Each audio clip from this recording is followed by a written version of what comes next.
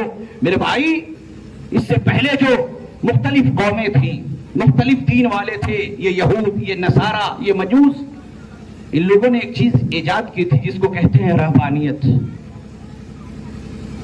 تبتل.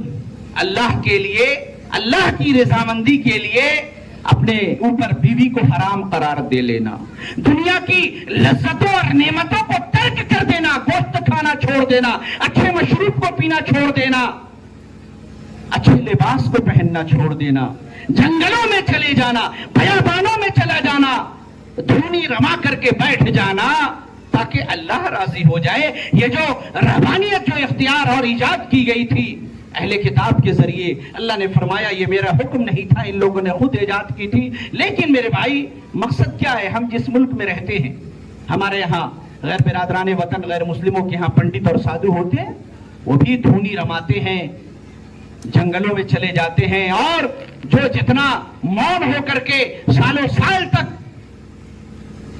وہ کیا کہتے ہیں کہ ایشور میں لین ہو جاتا ہے, وہ اتنا بڑا سدھی پروش کہلاتا ہے, اتنا بڑا سنت کہلاتا ہے.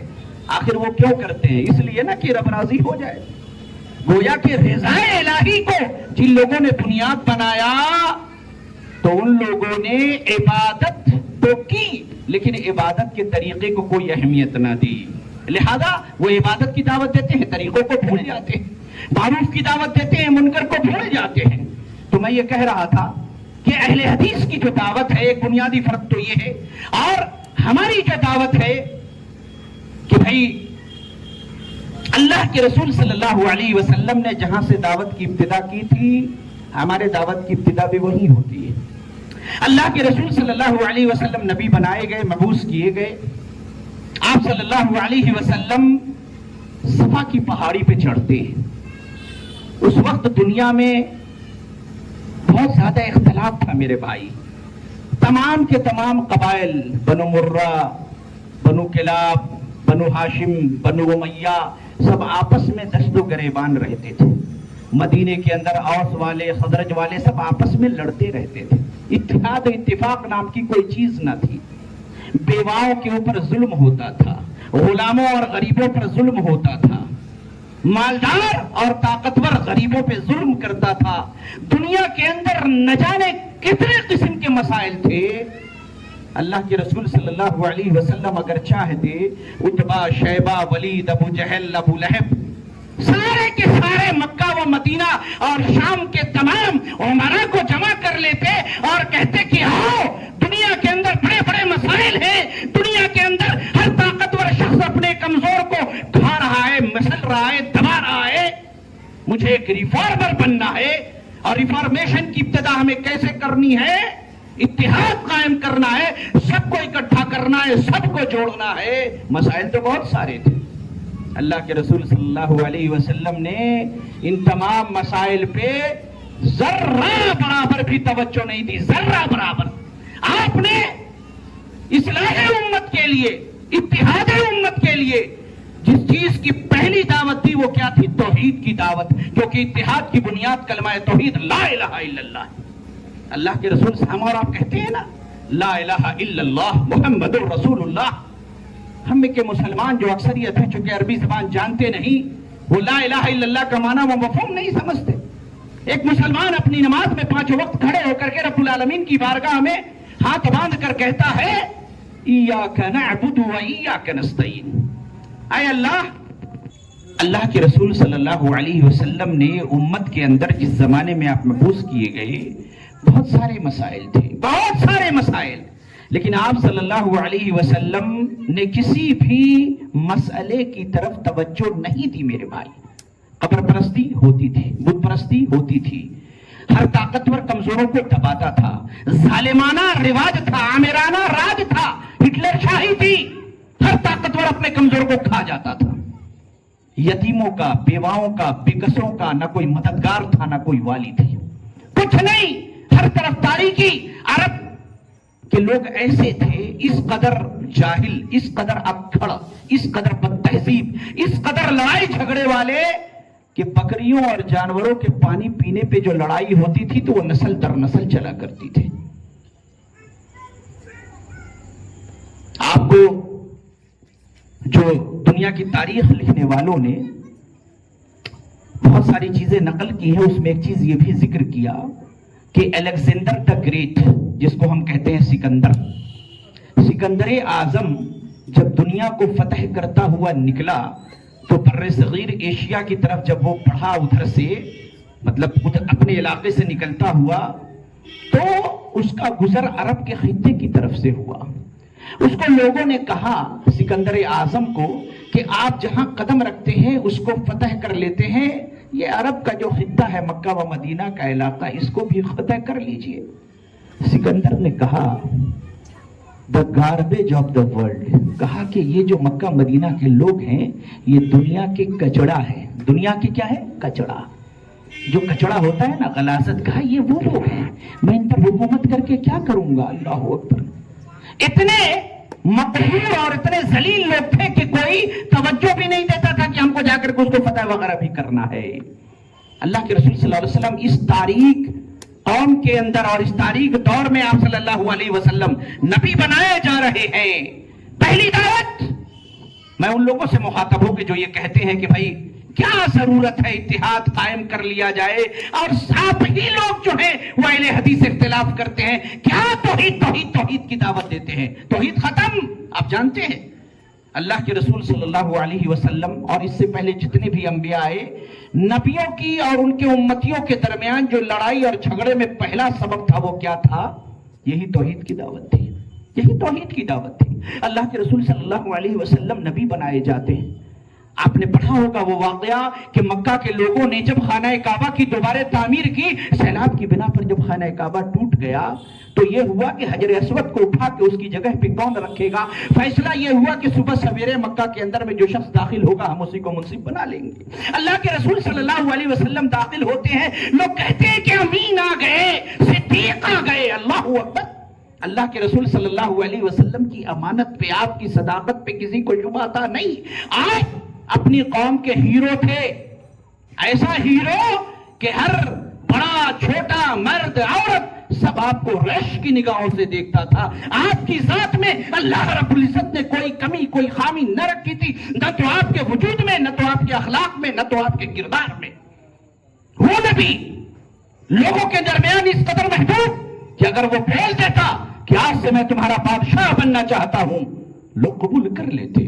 جب آپ صلی اللہ علیہ وسلم نے دعوت دی تھی توحید کی، مکہ کے لوگ عتبہ، شیبہ، ولید یہ اکٹھا ہوئے حضرت ابو طالب کے پاس اور کہا تھا، ابو طالب اپنے بھتیجے کو بلائیے، کہا کہ سنو بیٹے، اگر تم چاہتے ہو کہ تم عرب کے بادشاہ بن جاؤ تو ہم تمہیں بادشاہ تسلیم کر لیتے ہیں، لیکن توحید کی دعوت دینا بند کر دو۔ اللہ کے رسول صلی اللہ علیہ وسلم اس قدر مقبول ہے اپنے لوگوں کے درمیان، آج تک کائنات کے اندر میں کوئی اپنا اس قدر مقبول ترین آدمی پیدا ہی نہیں ہوا جو اپنی قوم کا اس قدر مقبول ہو۔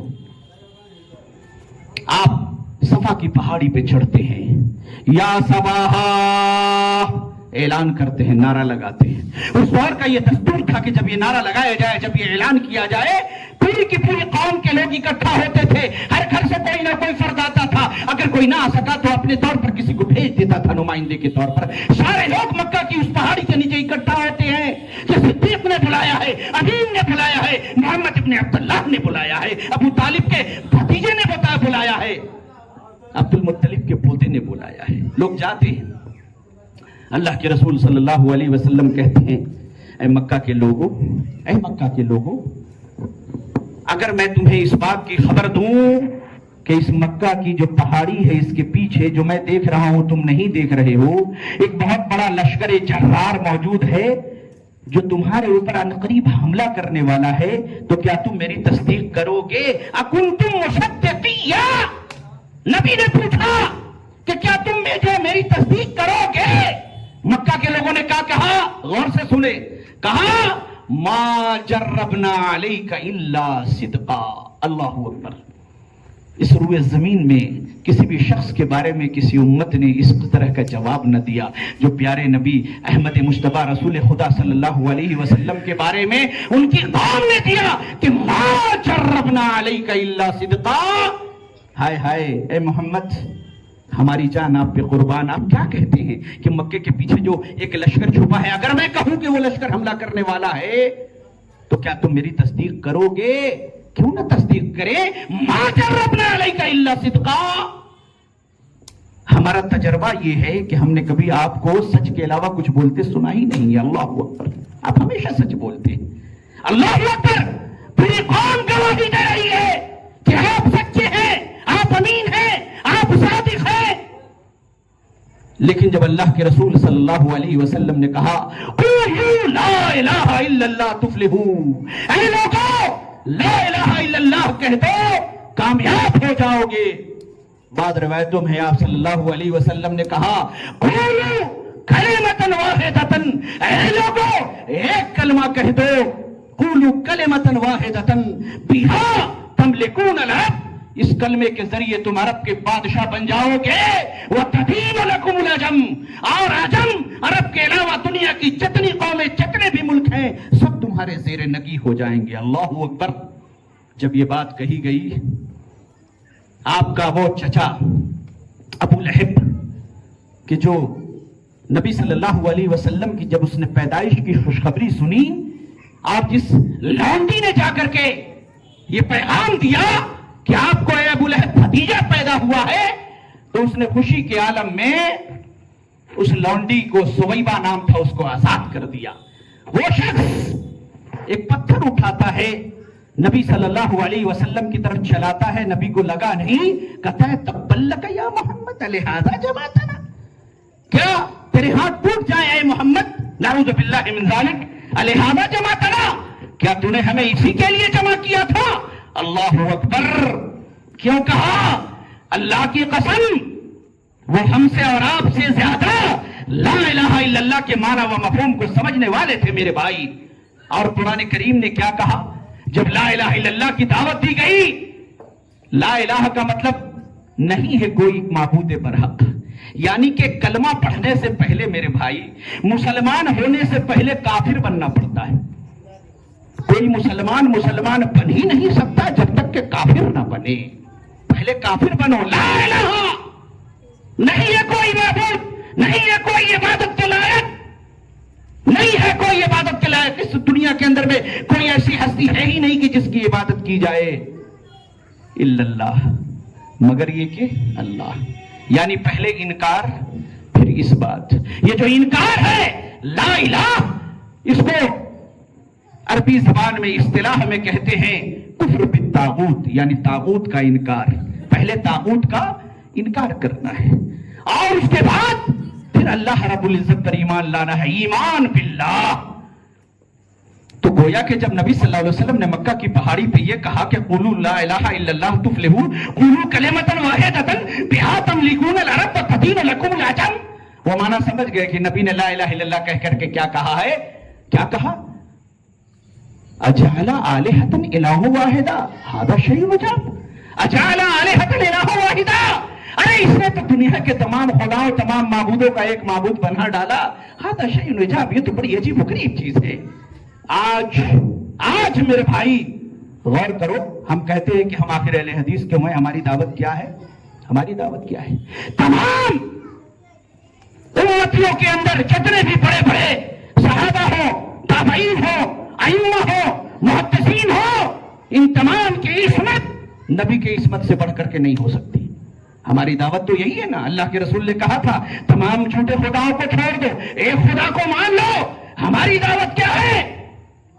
محمد عربی صلی اللہ علیہ وسلم کے ہوتے ہوئے مصطفیٰ کی گفتار مت دیکھ کسی کا قول و کردار. ہماری سیدھی دعوت ہے. اگر ہمارے سامنے کوئی یہ کہے کہ مولانا بڑا اپنے آپ کو تم اہل حدیث کہتے ہو کہ ہم اللہ اور اس کے رسول کی مانیں گے اور کسی کی نہیں مانیں گے اگر اس کی بات قرآن و حدیث کے خلاف ہو جائے. شاہ اسماعیل شہید نے تو یہ کہا, علامہ ابن تیمیہ نے تو یہ کہا, اور ان کا یہ قول قرآن و حدیث کے خلاف ہے. یہ الگ بات ہے کہ ہم بعد میں دیکھیں گے کہ جو آدمی کہہ رہا ہے کہ علامہ ابن تیمیہ, ابن قیم, شاہ اسماعیل شہید اور فلاں اور عبداللہ پٹالوی اور مولانا عبدالعزیز رحیم آبادی یا فلاں محدث یا فلاں عالم نے یہ کہا ہے جو کہ قرآن و حدیث کے خلاف ہے, ہم دیکھیں گے کہ اس کی بات صحیح ہے یا غلط ہے. لیکن دیکھنے سے پہلے ہمارا جواب کیا ہوگا کہ ٹھیک ہے میرے بھائی, لبیک, اہلاً و سہلاً, مرحبا. اگر تم یہ کہتے ہو کہ علامہ ابن تیمیہ, ابن قیم اور فلاں محدث یا فلاں عالم یا اہل حدیث کے بڑے مولوی کا یہ قول ہے, انہوں نے اپنی کتاب میں یہ بات لکھی ہے جو قرآن حدیث کے خلاف ہے, آپ کیا کہتے ہو؟ یہ تحقیق بعد میں کریں گے, کہیں کی نہیں کہیں آگے, لیکن 2 منٹ کے لیے مان لیتے ہیں کہ اگر تیری بات صحیح ہے تو میں, چاہے یہ ابن تیمیہ ہو, ابن قیم ہو, امام احمد بن حنبل ہو یا بڑے بڑے ائمہ ہو رحمہم اللہ, ان تمام کے قول سے اہل حدیث کا بچہ بری ہے. ہمیں کیا لینا دینا؟ اگر ان کا قول قرآن و سنت کے خلاف ہے ہم ان کے لیے مغفرت کی دعا کریں گے اور یہ کہیں گے کہ ان سے یہاں پر غلطی ہوئی ہے, سہو ہوا ہے, کیونکہ نبی کی حدیث آ گئی تو ہمیں نبی کی حدیث ہی کو ماننا ہے. یہ ہمارا دستور ہے, یہ ہمارا منشور ہے. لیکن بات کو میں سمیٹنے کی کوشش کر رہا ہوں کہ ہمارے ثاقب صاحب نے وقت کو ہی سمیٹ دیا. تو اب ہمارا تو دستور یہ ہے, ہمارا یہ منشور ہے, ہمارا یہ منہج ہے. ہم نے کہا ہر عالم وہ کہتا ہے کہ کتاب اللہ سنت رسول اللہ میں جو آ جائے مجھے اسے ماننا ہے. لوگوں نے کہا نام نہ لیجئے, لیکن بڑے ادب کے ساتھ, چونکہ کوئی خیانت نہیں, کوئی غلط بیانی نہیں. مولانا محمود الحسن صاحب کی ایک کتاب ہے تقریر ترمذی, اس کے اندر میں ایک حدیث مبارکہ ہے, البیعان بالخیار, البیعان بالخیار ما لم یتفرقا. کیا مطلب؟ دو بے کرنے والے, خرید و فروخت کرنے والے, ان دونوں کو اختیار حاصل ہے. آپ بائے ہیں, میں مشتری ہوں, آپ بیچنے والے ہیں, میں خریدار ہوں, آپ دکاندار ہیں, میں کسٹمر ہوں, میرا آپ سے معاملہ ہو رہا ہے. ابھی میں آپ کی دکان پر موجود ہوں, میں آپ سے ابھی جدا نہیں ہوا, معاملہ ہوا ہے لین دین کا. یہ چیز 100 میں ہوگی کہ 150 میں کہ 120 میں, وہ کہتا ہے 150, میں کہتا ہوں 100 میں دے دو, وہ کہتا ہے 110 میں لے لو, میں کہتا ہوں نہیں 115 پہ آ جاؤ. معاملات چل رہے ہیں, معاملہ ابھی طے بھی ہو گیا کہ چلو اتنے میں دے دو, کہا کہ چلو 130 میں ڈن, نہ تیری بات نہ میری بات. ابھی میں دکان سے اترا نہیں ہوں, بات ہوئی ہے, وہیں پر موجود ہوئے دونوں شخص, خریدنے والا بیچنے والا. میرے من میں آیا کہ نہیں یار, مجھے ایسا لگ رہا ہے کہ لاس ہو جائے گا, میں گھاٹے میں ہوں, یہ زیادہ قیمت میں مجھے سامان مل رہی ہے یا کوالٹی اچھی نہیں ہے. دل میں بات آئی, میں نے کہا نہیں بات تو کر لی لیکن سامان نہیں لینا ہے. البیعان بالخیار, دونوں کو اختیار ہے. کسٹمر نے کہہ دیا کہ 130 میں قبول, بیچنے والے نے بھی کہہ دیا. مجلس ابھی ایک ہے, جدائی نہیں ہوئی, ایک مجلس ہے, جدائی نہیں ہوئی ہے.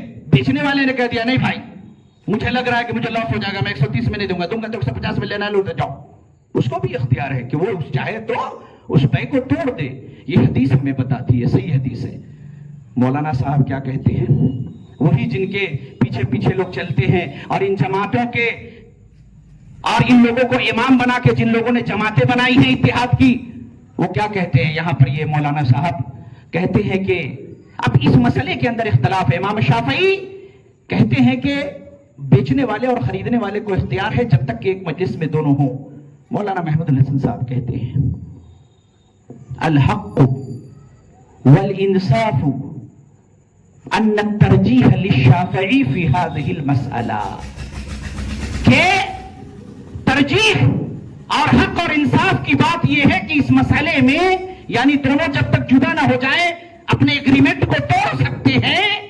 اس مسئلے کے اندر میں حق کیا ہے, انصاف کیا ہے, ان الترجیح للشافعی, امام شافعی کا موقف حدیث کی روشنی میں صحیح ہے.